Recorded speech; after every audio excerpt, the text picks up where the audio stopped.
BPM, or bullets per minute, is a rhythm FPS game. And I know that sounds a little weird because it sounds like two genres that you might not think would work together. But BPM proves that this is actually a perfect mix. I'm gonna be clear right at the beginning of this game rules. I've spent well more than the time necessary needed to fully review this game, and I'm positive that I'll be playing this game well after this review is published.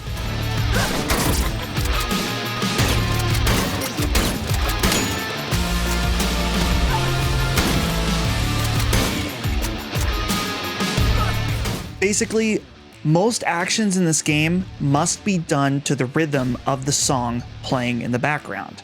So firing and doing a pulse around have to be done to this rhythm.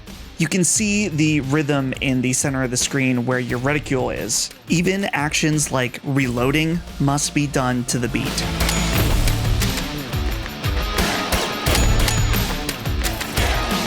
And initially, this whole system was really difficult for me. Like, I don't know if it's just from so many years of playing FPS games where you're just running and gunning.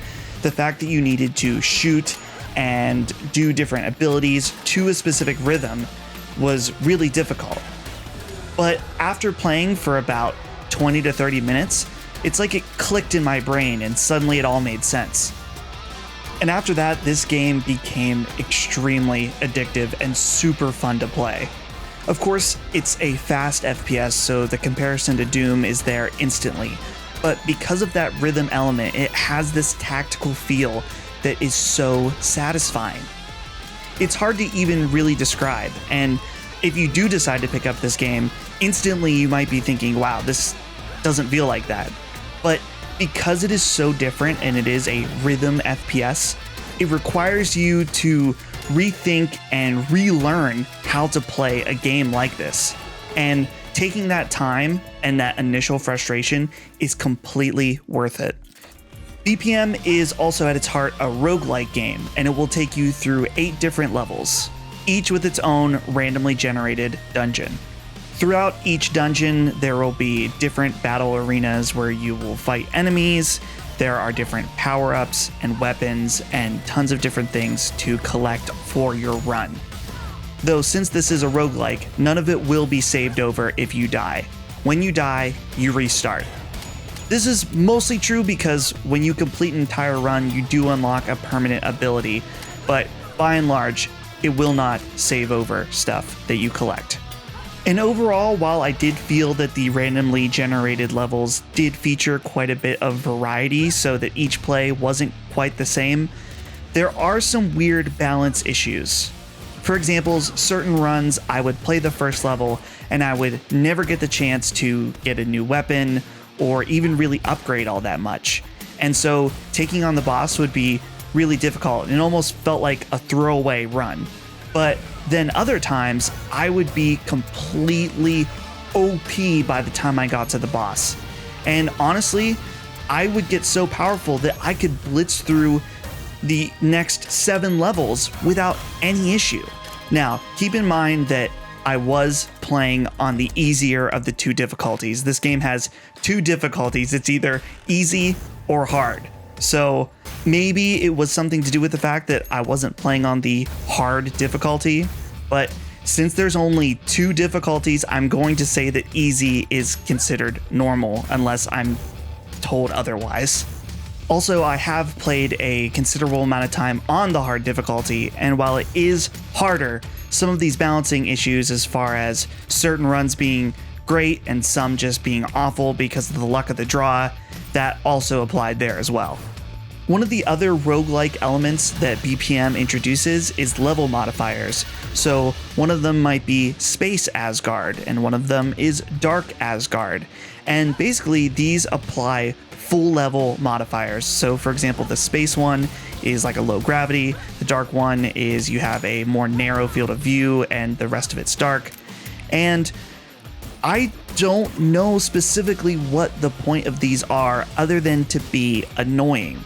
It never indicates that you're going to get better drops when these modifiers are applied. You don't get to choose when they're applied, they're just suddenly when you start a level, they're on. So this felt kind of weird to me just because there were a few times that I would start the game and I would get the, I think it's called Icy Asgard or Cold Asgard, where basically the floor is super slick. And I would just restart the game because to me, there was nothing that indicated it was worth continuing the run when I was that early on with that modifier, because as far as I could tell, there was no great bonuses for it. It's possible that maybe I was getting a better drop or something along the lines, but there was nothing clear that indicated to me that something was going on. And some of you may be thinking, Dustin, well, this is how roguelike games are. They are random. Sometimes you get good runs, sometimes you get bad. It's all about your skill. And yes, I understand and appreciate that.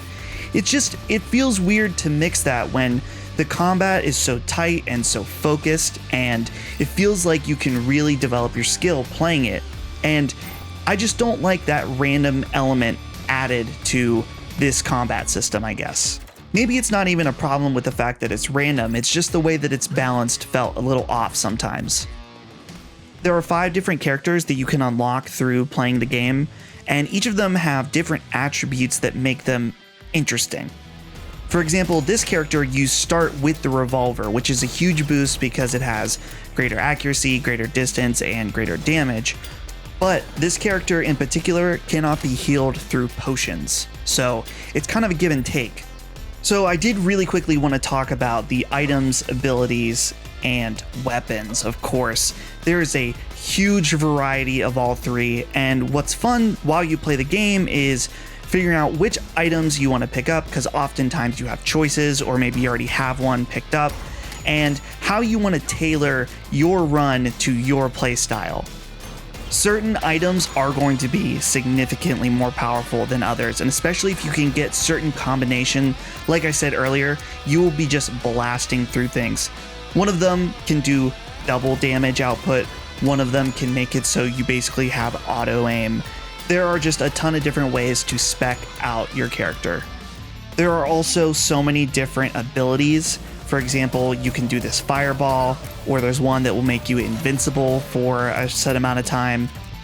There's some really crazy ones too that will let you heal yourself. So again, just a ton of variety that every run is going to be different, especially depending on the different stuff you pick up.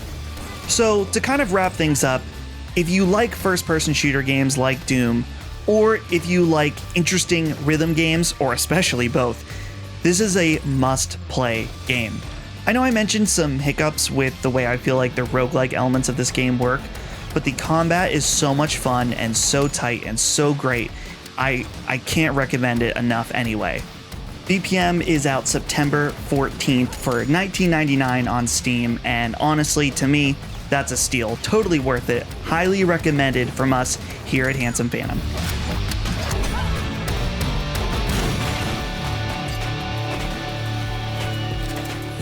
And that's it for my review of BPM. I hope you guys enjoyed it. If you did, hit the like button, and also you have to subscribe to us here on Handsome Phantom. Hit the bell and get notified of all of our reviews, previews, and all the different content we post here on YouTube. Also, check us out on handsomephantom.com. Till next time, see you guys later.